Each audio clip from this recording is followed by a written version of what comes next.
Okay, a little something extra on waiting. While I'm waiting for something right now in the car. So if I look back on, say, for example, I'll go back to a situation I talked about in multiple earlier videos. When I got laid off from a job, one of my New York City jobs, and I was laid off a few months. It was rough. It was rough. We My wife was pregnant. We moved in with my parents temporarily, and looking for work was rough. Some of the interviews were rough because they'd lowball you. You're like, how the heck am I going to live on that? Especially working and living in the New York City, the metropolitan area. It's so expensive, cost of living in this region. How could they expect, and experience and all that? So it got so frustrating. And so, yeah, waiting for that. Now, at the time, I wasn't actively manifesting as far as like consciously, all right, but I was still manifesting. That's the thing. Even if you don't know you're doing it, you're doing it. But if I look back on it now from this perspective, it took a little while, and it was very frustrating. If I was waiting, if I was like consciously manifesting it, it would have been really rough. Just the waiting when you think about it. Now it's like old history, ancient history. But so, and it wasn't calling around and interviewing at all these jobs or trying to get interviews or doing phone interviews. All that legwork got me nowhere. What got me somewhere was the simple act. I've narrowed it down because I've replayed that time period in my head, and I narrowed it down to driving in a vehicle with my wife next to me, my pregnant wife at the time, and seeing on a major thoroughfare, around where we're living, and seeing the bus, the New York City commuter bus, going down that street. And that was the bus that's the bus route I had taken prior in and out of New York City. And I remember looking at that bus and remembering being on it, and I thought deeply about being on it again, and the people I saw on the bus and the multiple stops and just the whole experiences of commuting in and out of the city. Because as much as I'll tell you, as much as I hate even now commuting into New York City, when you've been laid off a while, you get almost nostalgic about it. So I had done all of that. And what I was doing was I was visualizing it. And I wasn't doing it even before sleep. I was doing it consciously, while awake, while talking to people, while doing other stuff. I may have done some of it, not, not realizing it when I was private or alone. But I remember seeing and thinking about that, So that was what I believe, and what happened was the bridge of incidences were so weird. It was like, I got an email from my old director. He's a good guy, and he's like, "You still need work?" I'm like, "Yeah, my unemployment's about to run out," you know. So he said, "Contact so and so." He's like, "Contact this guy," and I knew this guy. This guy did some work by us, before I got laid off. He was uh, yeah, we were all consultants in a way. Well, no, I was an employee, but this guy was like, as a consultant, this guy was giving talks about. I work in software, so he was giving talks about just about methodology, project management type stuff. Um, Agile. He was talking about Agile, for those of you who know what that is. And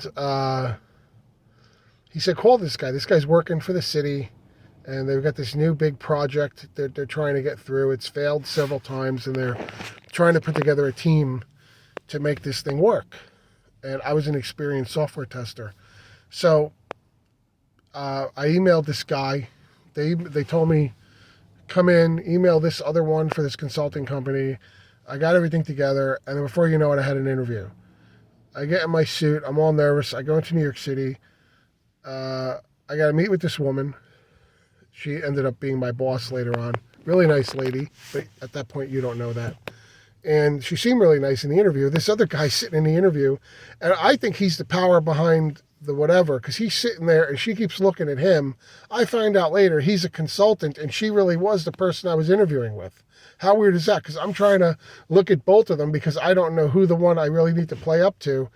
All of it was really unnecessary now that I know. But so, I was, the weird thing is I was in my head psyching myself out. I'm never going to get this. This isn't.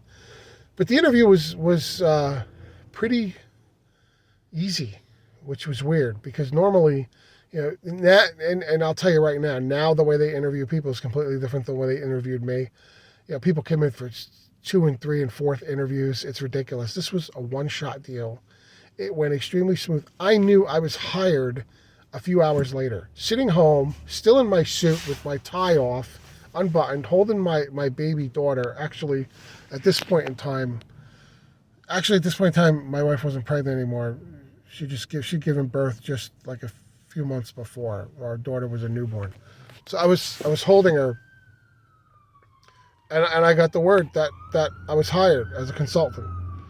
And that was it. And the rest is history. And we went in, and it's a really good team, nice group of people, nice boss. And, we got this project going. As a software tester, I found tons of bugs in this software. I did my part working with the software architect, the people who put it together, and the other testers and developers. And we were a really good team. And we got this project that had failed multiple times. We got it in and implemented, over the next few years for this big city. I don't want to go into, obviously where I work or whatever, but it was a big success. And it's running things in that sector, what it was created to do. And it's awesome. And I still work there. I work on other projects. There's always new projects in IT.